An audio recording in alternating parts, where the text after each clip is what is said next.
So I'm here today to celebrate a little bit. Yeah. That is the general vibrational atmosphere of this crowd. It is.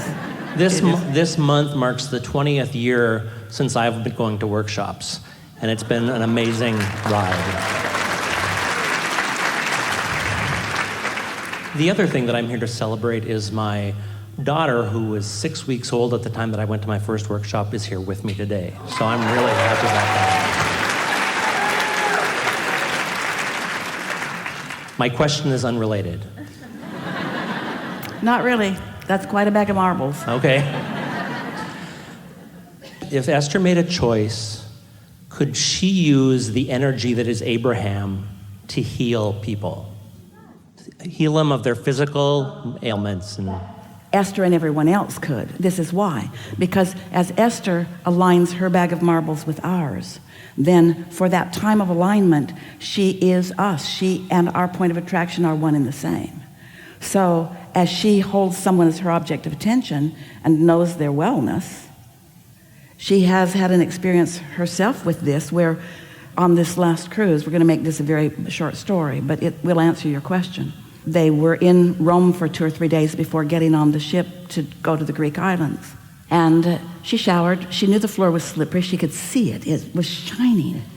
She took her shower, put her robe on, did her makeup and her hair, remembered her hair clip was still in the shower, went back to get it, reached in, stepped back on her left foot, which stepped in something slippery, and her feet went out from under and she went crashing onto the toilet with her back. Ow. Yeah, ow, ow, ow. Really, really, ow, ow, ow, ow, ow. She has a whole new respect for people in physical pain. Ow, ow, ow, ow, ow, ow, ow, ow, ow. Well, she had 3 days to just lay in bed and not move. And that's exactly what she did. If she ate something, someone brought it to her. In other words, she barely moved from that. And then it was the day to go to the ship. Not the most fun day she's ever had, because she was hurting, cracked ribs and bruised muscles and pulled tendons and. Nothing serious going on, but it was painful. So she got to the ship and then had a whole day and a half really, to just be there and do nothing, which she did. She found out she can sleep 22 hours a day. Did you know that you could sleep 22 hours a day? Esther found out she could sleep long periods of time. And then it was the first day of the workshop on the cruise. And there was no way in the world that she was not going to be on the stage. Oh, it's not like that. She's not doing it for you. The momentum of it, the logic of it, the gathering of it. And so she got there, got behind the podium, got Abraham, and felt great for the first time in several days. And she thought, this is jacked up. Afterwards, she thought, how can there be such a difference in the way Esther was feeling and the way Abraham seems to feel in the same body, with the same ribs, with the same experience? It was a big enlightenment for Esther because she realized that it's only about perspective. It's only about perspective. Now, Esther, we will say to you, is one of the most inner being calibrated humans who exists or ever has existed. In other words, she's spent more time in alignment with us. She used to say to Jerry, if she was fussing over something, she'd say, I think I'll just go get Abraham and you and Abraham can just live together because you two get along so great. And Jerry said, that wouldn't be any fun. And Esther really didn't mean it. She was just wanted him to say that wouldn't be any fun. In other words, she was just baiting him for approval. That's what that calibrating to who you are is all about. You've heard us tell the stories of Jesus. There are many healers who, if you stood before him dripping your illness, he did not see your illness. He had calibrated so much to the vibrational, in the state of becoming version of you, that he understood that is present tense, not where you're standing with your body that hurts. And when someone knows something like that so powerfully, then if you're anywhere in the vicinity, if your bag of marbles is even close to that, you'll be caught up in that, at least for a moment. And that's why he said, go forth and tell no one. He knew that right now, that bag of marbles was allowing this, the cells of your body are in constant contact with your inner being. How do you think your body functions? Really, you think you're doing it? Is that on your to-do today list? Heart keep pumping, breathe all night long, swallow when I put something in my mouth.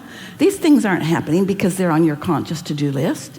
These things are happening because your inner being and the cells and the intelligence of your cells and the intelligence of your inner being, you're a cooperative component to all of that. And what goes wrong with humans is when you gather up so many things that you don't like, that you feel are wrong. It's morally wrong, it's legally wrong, it's wrong, it's wrong, it's wrong, it's wrong. I don't like that, I hate that, I want to stop that, I'm going to protest against that, until you've got this habit of offering vibrations that interferes with the flow of the communication, because you have free will. You get to think and you get to vibrate and you get to have law of attraction respond to what you've got going on. And when Esther thought about it, she thought, what was I doing? Because I've been living happily ever after for a long time. I would not admit to anybody that I'm not mostly living happily ever after.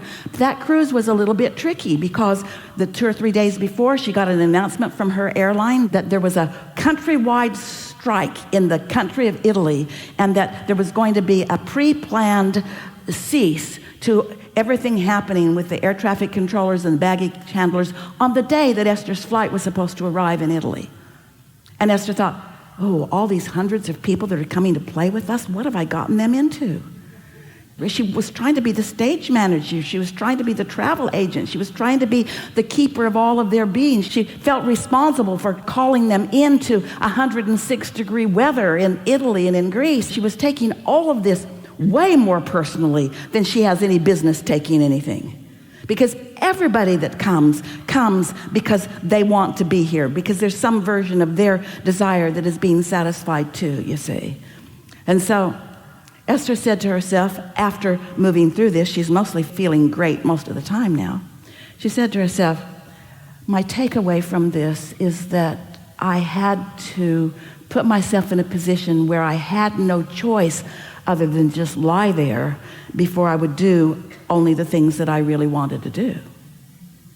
Most of you are so busy serving each other and not being at one with it that you've got a tension going on that doesn't allow you to live the full life that you want to live.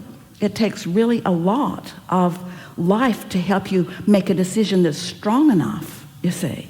Strong enough that you move in the direction of what feels best to you, trusting that the law of attraction is doing the matching of it up, you see.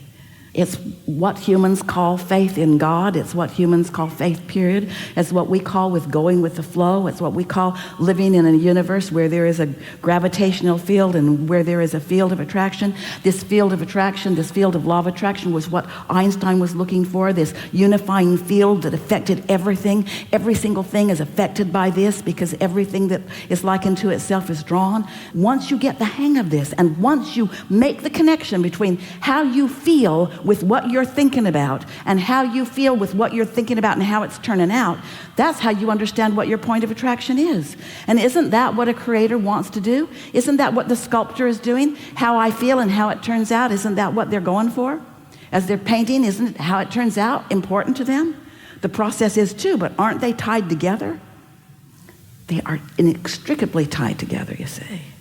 And so Esther doesn't want to heal people. She wants to be a catalyst to allow an understanding of how it all works so that people can do the natural thing of being naturally in a state of well-being and prosperity and physicality and relationships. In other words, Esther doesn't want to dictate if somebody even should be well or should have money or should have a relationship or should have children. None of that. Esther has finally got it, that this is a universe of diversity, and that is a lovely, lovely, lovely, lovely thing.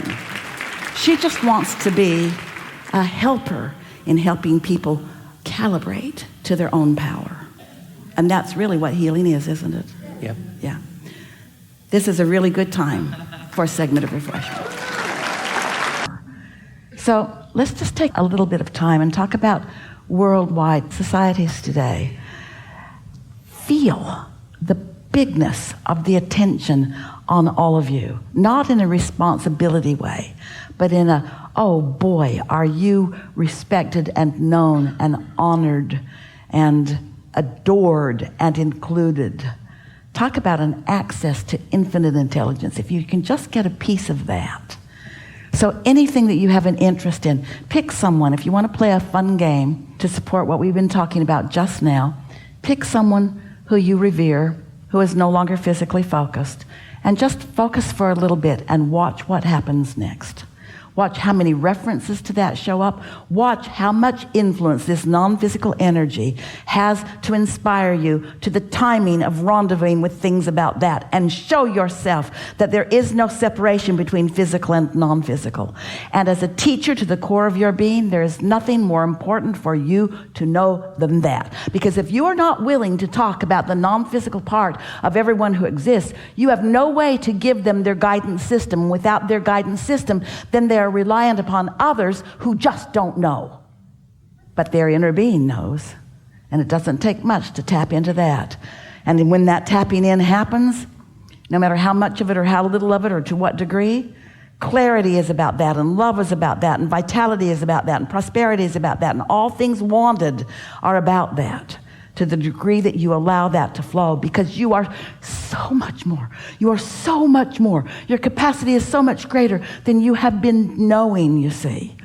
And when you just start to get a glimpse of that, and you let yourself just feel it, never does your inner being, or any of us who are non-physically focused, never is there a thought, you should do better, or you should have done better, or you should be doing more. Never is there anything like that thought. It's always, well, look at you. Are you having fun?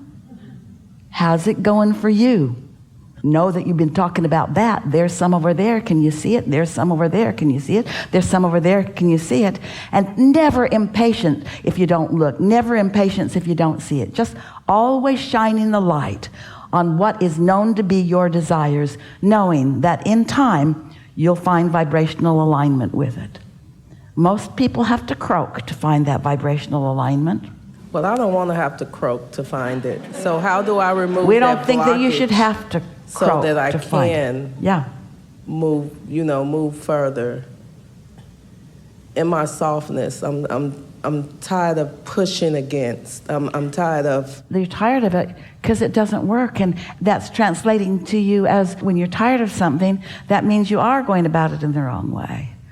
And so many people are tired of so many things. It's because people are trying to use action to compensate for alignment that they're not doing. That's why people are tired. We'd be tired too if we had to create the world the way you all move dirt around. Have you noticed that you haven't figured out how to gather enough dirt together and launch it into orbit and make another planet? Have you noticed that that's not what you're about here? You are not about the action that you sometimes think is required to get stuff done.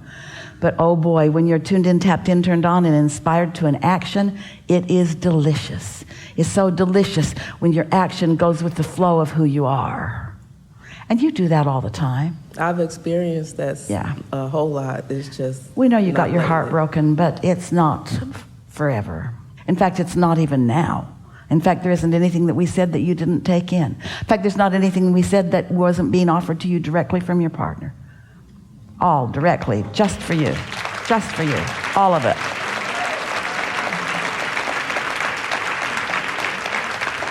Let's keep having fun, babe. Let's keep having fun. Let's keep having fun. We were good. We are good. We were good. We still are good. We still are good. And that doesn't mean don't have fun with anyone else. I'm not jealous. I'll be around. It's all good, yeah? Yeah. You feel satisfied with that? Yes.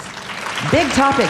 Do you know, we don't want this to shock anybody, but you're all going to die. Everybody you know is too. Not one of you said, I'll go and I'll stay. You all knew the value of fresh starts. You all knew the value of all of that. So you got to get over that death thing, because it isn't what you've been trained to believe that it is. There is no death like there is no dark. There's only light and life, you see. We have enjoyed this interaction more than any that has come before.